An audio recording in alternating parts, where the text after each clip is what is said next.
السلام عليكم ورحمة الله وبركاته. ومركلة إيه أبشر حسن فاونديشن إيه أنا جو منى محمد عبدي إذن كان سو تبني أبشر حسن فاونديشن إيه أبشر حسن اشتفتم جانل يوتيوب كا شركدي عادي أهان قوليد أو أدنوغا براتين iyo barnaamij kale aan ku hadda kusoo siyaadinay ee wacyigelinta ah barnaamijkaas qaybtiisa koowaad baan soo deynay haddana waxaan jeclaan lahaa qaybtii labaad inaan ku xijino waayo sheekadii guuleed meesheedii bay inkastoo inooga sii soconayso haddana barnaamijkana muhiimaan u arkay inaan maaragtay bal horta asagana xoogaa dhowr video kasoo gelino marka insha Allah qaybtii labaad ayaan jeclahay maanta inaan idin wadaago waxa aad jeceshahay waa wax mawhibadaada iyo talentigaagu yahay jacaylkuna waa shidaalka ku gaarsiin kara muddo dheer maxaa dhahaa ujeedkaaga wuxuuna kobciyaa mawhibada iyo talentigaaga sida ayay dad badan horumaro waaweyn oo adduunka maanta ka jira ku gaareen dadkaasna aniga adiga wax naga duwan maysan la imaanin waxayse garteen rabitaankooda awoodoodii dhan waxay isugu geeyeen kamari dhalinta ujeedkooda haddaad se ogeyn waxa aad rabto kama anbaqaadi kartid meesha aad taagan tahay taasaa waxay keentaa hanjabka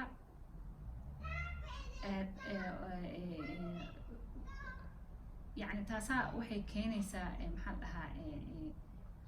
hanjabka laakiin se kaliga kuma tihid ama kaligay aniga kuma ihi in yani qofka hankiisu jabo tirakoobyo badan oo la sameeyay baa jira waxaana la ogaaday inay jiraan dad badan oo shaqooyinka ay hayaan ama hanka noloshooda aan ku qanacsanayn xaqiiqda waxay tahay qof walba waa yaqaanaa wuxuu rabo taas ayaana keenta dareenka xasilooni la'aanta ah iyo hanqaltaaga badan oo aynu dadka kale markaynu aragno qof kale oo nolosha wax ka gaaray ama maxaa la dhahaa ma aragtay aad u aragtid in uu ma aragtay ama shaqo fiican haysto ama nolol fiican haysto famil fiican haysto wax qurux badan ay kula muuqdaan waxa uu haysta inaa ma aragtay qofka markaa aad maxaa la dhahaa u hanqaltaagtid waxa uu haysto taasaa keenta laakiin haddana saas ay tahay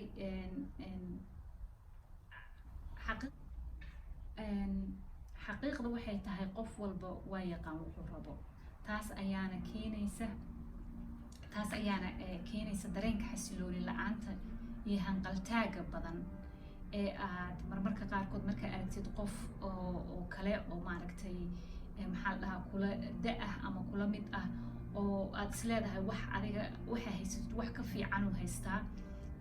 ama aad ka masayraysid ama oo maaragtay hadduu shaqo fiican haysto hadduu reer fiican haysto haddii uu yani waxyaalo badan uu haysto aad maaragtay markaa aad u hanqaltaagaysid adigana maadaama badankeenu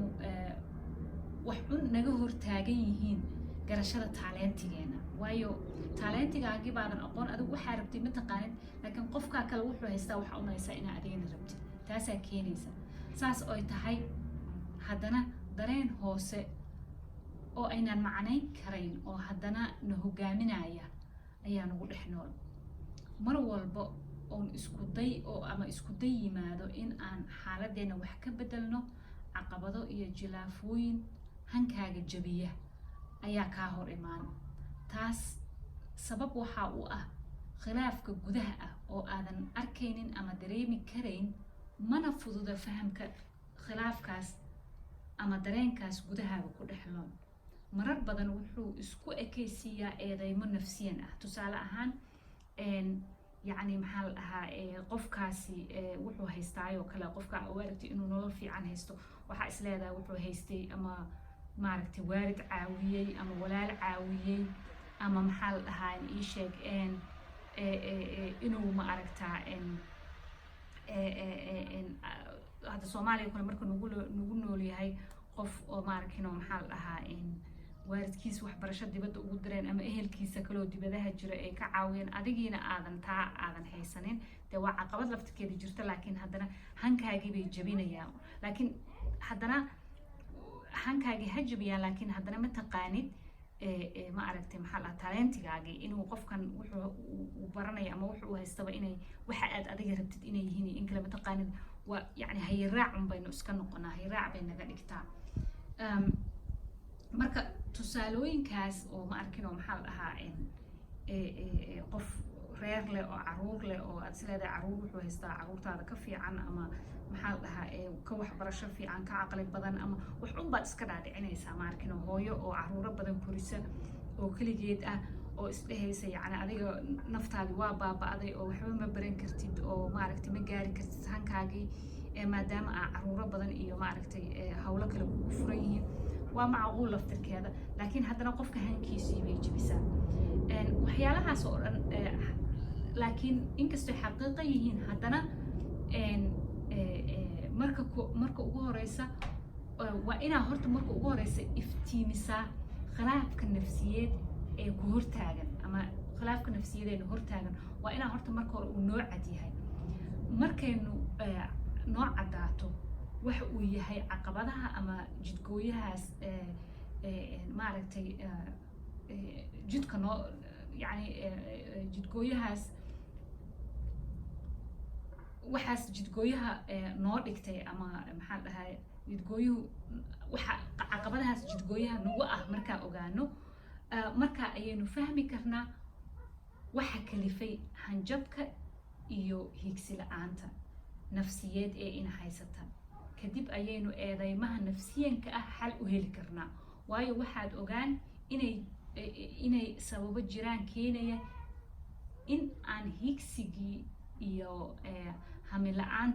hamila-aantaas maxaa la dhahaa na haysata aynaan wax ka qaban karin ama aan wax ka qabano tallaabada labaad ee keenta in ay kugu adkaato ogaanshaha waxa aad rabto waxay ku salaysan tahay fursadaha tirada badan ee adduunka maanta ka jira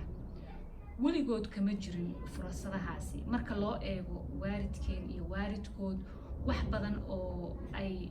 kala doortaan ma jirin waayo waxay ahaayeen dad reer miyi ah badanaa yani markii annaga Soomaali ahaanteena loo fiiriyo amaba adduunkoo dhanba waqti waxaa jira dadku ay iska ahaayeen dad oo ma aragtay wada xoolo dhaqato iyo maxaa la dhahaa ii sheeg wax oo gacanta laga qabto beero iyo waxyaalo saas ah kaliya ay maaragtay haysteen oo maanta shaqooyinkan kale maaragtay casriga aysan jirin laakiin annaga markii naloo fiiriyo Soomaali ahaan waxaynu ahayn dad reer guura ah marka dadkoo dhanba yacni waxay ku foojignaayeen waxay ahayd xoolahaas iyo dadka beeraleydaana iyaga laftirkooda beerahaas iyo maaragtay xoogaaga yarkaa gacanta wax laga qabanaya wax badan oo maaragtay la kala doordooranayay ma jirin laakiin waqtigan casriga ah ayaa fursadahan tirada badan iyo kala doorashada shaqada ama qaab nololeedka xataa noloshaadii xataa inaad qaab kale u noolaatid qaabkii awowyaasha iyo ayeeyooyinka iyo waalidka usoo noolaan jireen inaa wax ka bedeshid waxaa keenay casriga cusub xorriyadda fursaduhuna waa wax qaali ah haddana waxaa cad in hiigsiga ay adkeeyaan maxaa dhaha fursadahaas waxaad hiigsanaysay kugu adkeynayaan haddii marka la fiiriyo laakiin waqtiga dagaalada hadda Soomaaliya oo kale oo aynu waqti soo marnay yani aan dagaalo ku jirnay oo dagaalo qabali ah ama dagaalo ku horeeyaba ay jireen dadka oo ma aragtay depressive-ka noqdaa marka loo fiirsho waqtigan hadda oo inkastoo weli nabad aysan jirin laakiin haddana dagaaladii sidii waagi u jireen uma jiraan oo dad badan oo dibadaha naga soo aadana way jiraan oo depressive noqday laakiin waqtiga dagaalada waxa ugu muhiimsan waa badbaadinta nafta marka qofku badbaadinta naftaas uu ku foojigan yahay waayo baqdin nafeed ayaan qabnaa ama ayaad qabtaa laakiin u dagaalin gelidda badbaadinta nafta ayaa ah hiigsiga ku hogaaminaya inaad naftaada badbaadisid ayaa hiigsigaagii oo dhanba uu yahay yacni waqtiyada qofkii dagaaladii soo jooga uu garan karaa qofku waqti kuma luminayo raaditaanka kalsooni ku qabidda naftiisa ama fakar dheer oo u galayo rabitaanka naftiisa. isku daygu waxa kaliya ee uu ku salaysan yahay waa badbaadinta naftaada iyo qoyskaaga, ama haddii waddankoo kale markaad waddankaaga u dagaalgalaysid oo maxaa la dhahaa marka Ethiopia iyo Soomaaliya isdagaalayeen oo kale laftirkeedu dadku dhinac bay ku foojignaayeen. marka waa maxaa la dhahaa u dagaalgelidda waddankaaga ama qabiilkaaga, hadda sida qabiilada loogu dagaalamo. haddii aysan jirin xaalad degdeg ah oo muhiim ah in aynu la tacaalno, sida hadda caruur korintoo kale waa xaalad degdeg ah oo ma arkin oo aadan fursad kala haysanin, yacni inaad marka ugu horeysa caruurtaadaas korisid, ama maxaa la dhahaa bilmatalan hadda anigoo kale hooyo oo haysata cunug jiran oo kale, dabcan cunug jirana haystaa waxyaalo badan oo hadda aan hiigsan karay ama aan rabi karay ma gaari karo, waayo marka ugu horeysa priority-ga koobaad waxaa iila cunugayga iila. waxaa khasab ah in aan hiigsi yeelano macno leh kaas oo ka turjumaya rabitaanka ama riyadeena gaarka ah. marka uu xaalad degdeg ah jirin oo muhiim ah inaynu la tacaalno, waxaa khasab ah markaa ka bacdi, yani haddaysan xaaladdaa degdegaana haysan, waxaa khasab ah in aan hiigsi yeelano macno noole kaas oo ka turjumaya rabitaanka riyadeena gaarka ah. السلام عليكم ورحمة الله وبركاته. walaalayaalow maxaa la dhahaa maanta intaasaan ku ekeynaynaa. marka waxaan jeclaan lahaa in maarkino YouTube channelkeena oo Abshir Xasan Foundation ama Abshir Xasan Stiftung la yiraahdo aad maxaa la dhahaa programmadan ka daawataan ama ka dhageysataan, oo maxaa la yiraahdaa marka aad subscribe-ka iyo maxaa la dhahaa like-ga iyo ma aragtay aad noo saartaan maxaa la dhahaa thumbs up-ka ma la dhahaa. aad baan idinkaga mahad celinayaa. السلام عليكم ورحمة الله وبركاته.